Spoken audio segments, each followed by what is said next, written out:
Hello and welcome to Module 8, Social Cognition. This module takes much of the information covered in the previous three chapters and moves it out of the laboratory and into the social context of everyday life. The goal of social cognitive research is to understand how older adults make sense of themselves, others, and events of everyday life.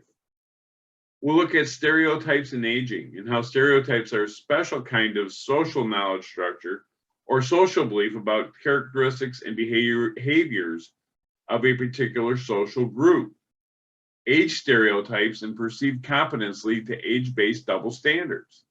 How stereotype threats exist, leading to and evoke fear of being judged in accordance with negative stereotype about a group of which you may belong to, and if a negative stereotype is activated in an older adult, it can negatively influence the performance on a variety of tasks. Social knowledge structures and the beliefs and understanding of age differences in such social beliefs. Research findings indicates the influence of specific generational groups has the effect of how different generations were socialized with respect to important social rules. From there, we'll move on to looking at self-perception and social beliefs, like self-perception of aging. Individuals' perception of their own age and aging and how they perceive social stereotypes we hold about aging influence and how we believe about ourselves, and how two frameworks for this influence, labeling theory, when confronting an age-related stereotype, older adults are more likely to integrate into their self-perception, or the resilience theory, confronting a negative stereotype results in the rejection of that view. With our shift in focus to social aspects, we'll also include a look at social judgment processes, along with the emotional intelligence.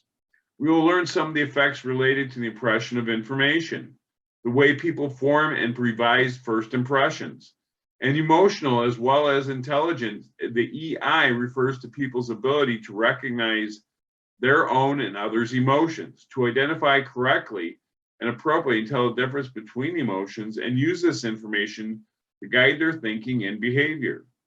We will look at knowledge accessibility, social judgments, and how social knowledge comes into play when we are faced with new situations, and how we draw our previous experience with stored memory. We will wrap up the module with a look at motivation and social processing of events with goals, and how personal goals play a major role in creating direction in our life, and see emotion as a processing goal. By utilizing emotional information, it becomes more important and salient that as we grow older. And cognitive style and processing these goals. In a way, cognitive style is how we approach solving problems, such as the need for closure, little tolerance for ambiguity. And finally, the role personal control has on one's social perceptions to the degree which one believes performance in a situation depends on someone's, something, or someone else's development, and a clearer understanding how a role of social situations and social competence have become a collaborative cognition, which occurs socially when two or more people work together to solve a cognitive task in a social context of memory. This social context can serve as facilitative function in older adults' memory performance. Welcome to Module 8.